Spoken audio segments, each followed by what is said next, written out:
Hello and welcome to The Bottom Line, where we unpack one of the main business and economic stories of the day. I'm your host, Aleksandra Marchewicz. Now, the new OECD report highlights both the achievements and a tough road ahead, tackling budget deficits, overhauling healthcare and accelerating the green transition. And today we are joined by Piotr Maszczyk, economist from Warsaw School of Economics, and Zuzana Smidova, economist from OECD, who will unpack the report findings. So, hello and welcome to TVP World. Thank you for having us. Hello. So first of all, I would love to ask you, Zuzana, because in your report, OECD recommends property tax reform to broaden Poland's revenue base. So why is this particular change so crucial and what impact might it have? Well, it is one of the examples where we think that the government can bring in more revenues into the budget, which is needed given the consolidation needs and the consolidation they plan over next couple of years. Now, property taxation in most of the OECD countries is based on the value of the property, while in Poland it is based on the surface area. It's also one form of taxation where you can tax the richer people who tend to have more properties more, and poorer people will just pay wherever they live, or you can sort of give them some tax relief if they can't afford. So this property taxation, we think, is one way forward into bringing more revenues into the state budget. So what you're saying, I feel like now fiscal consolidation very much comes to mind. So Piotr, next question is definitely for you, because the report highlights Poland's budget deficit and the need for fiscal consolidation. So how challenging will it be to balance now the deficit reduction with maintaining the strong growth? Okay, it's going to be extremely difficult, and frankly speaking, I can't see any chance before the presidential election to achieve this goal, because we've got extremely lot of money spending, and one of the highlight points report of OECD presented to us was to rethink the way we spend money on families. So instead of giving to every single family, no matter of how high is the income of those family, the money support for children, we should rethink that. Yeah. So firstly, when you think about budget consolidation, we can think about either increasing taxes or changing the tax system. Yeah. We should remember that we've got quite high taxation on income. Yeah. So wages are treated as luxurious goods in Poland, taking into account the amount of money we take from taxes. So maybe instead of that, to tax property. And secondly, to lower the budget spendings. But as we all know, based on the statements made by representatives of our current coalition, nothing which was given would be taken. So with such attitude, it's hard to think about any kind of consolidation, at least before presidential election. After, it depends on the result of the election. And like you mentioned, we do still see that the situation is very much dynamic, and we'll still have to wait for what will unfold in May, very much so. Now, Zuzana, a question for you, because now the report itself, when I read it, calls for a greener transition as well, pointing to Poland's heavy reliance on coal as such. So what steps, to your mind, Poland can take now to accelerate emission cuts without compromising the economic growth itself? Well, Poland has made a great success in sort of decreasing the emissions. Nevertheless, the economy among the OECD economies is still quite intensive in terms of emissions. For instance, the role of coal has decreased, and last year seems to be a great success that the coal used for production of electricity was the lowest ever. At the same time, the share of renewables has increased.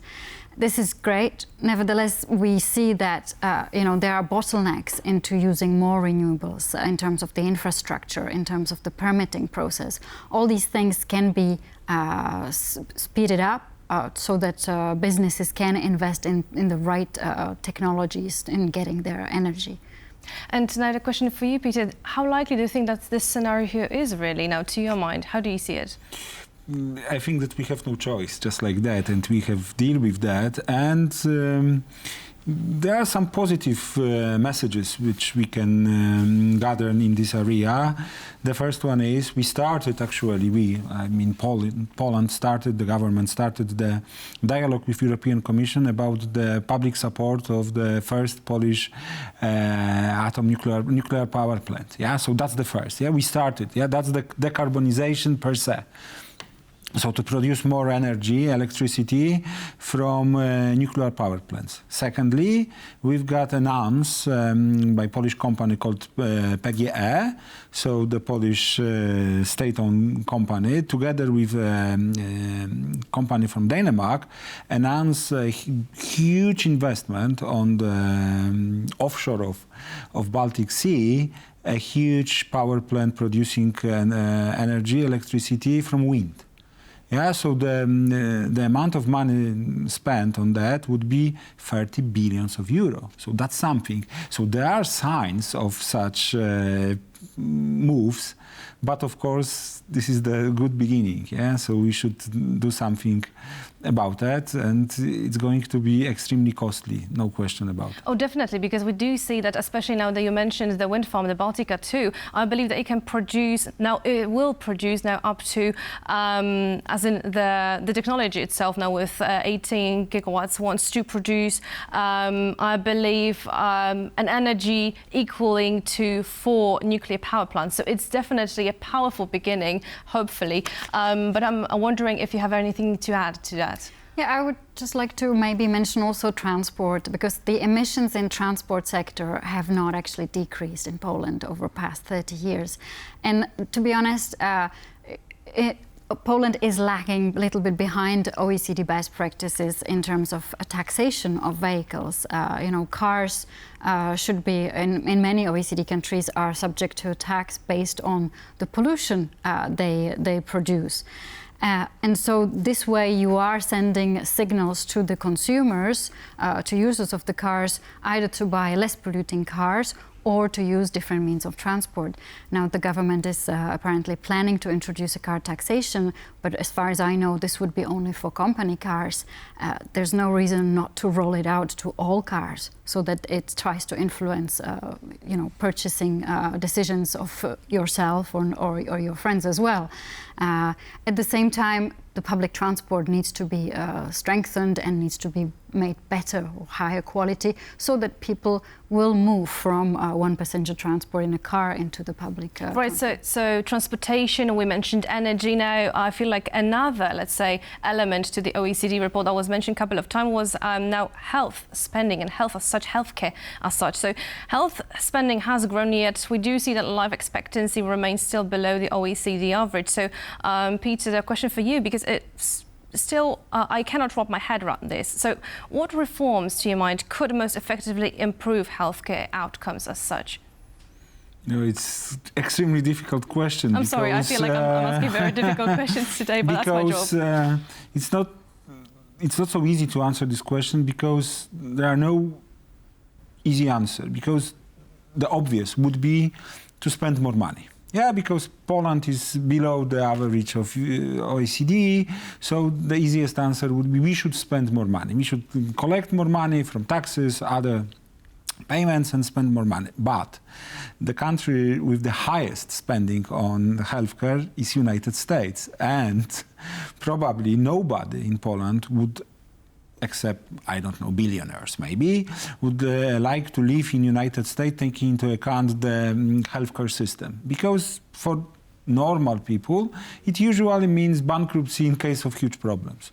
So we should think about different attitude, maybe more to spend on preventing people from being ill than to spend on taking care of people being in hospitals and so on. But it's not so easy, because that's something which I called short-sightedness effect. Yeah, sometimes what is good in short term is not very good for the economy, or even bad in long term. Yeah, and we've got question of taxes. Yeah, we said it's easy to say what we should do in case of limiting the emission of carbon dioxide. But Can you imagine any government in Poland introducing tax on private cars? It might be very difficult, especially now seeing how the situation itself is very packed now with difficult elements. So now to wrap things up, perhaps a little bit, Zuzana, you mentioned in the report itself improving state-owned enterprise governance. So could strict alignment now with OECD guidelines significantly boost investor confidence? I wouldn't say it's necessarily about investor confidence. I mean, there is definitely scope to align more the way state-owned enterprises are governed in Poland to the best practices we have from the OECD. But I think it comes down more about ensuring that there's enough competition in the economy, because we know that competition is good for productivity growth. And if you want to continue catching up so spectacularly as you have been until now, you do need more productivity growth, that's for sure. So there is a scope for improvement in that area. Another scope for improvement seems to be in the area of services, notaries and lawyers. We have a graph, we talk about it in the report, where the regulation is perhaps too stringent compared to other OECD countries. Perfect. I feel like now we do know what we are looking at, and it seems that looking ahead, we have a very promising future. Thank you so much to you both for joining us today. Thank you. Thank you. And we were joined now by Piotr Maszczyk, economist from Warsaw School of Economics, and Zuzana Smidova, economist from OECD. And these were the bottom lines for today. And remember that in the world of business, the bottom line is the only line that counts. Aleksandra Marchewicz signing off. Goodbye.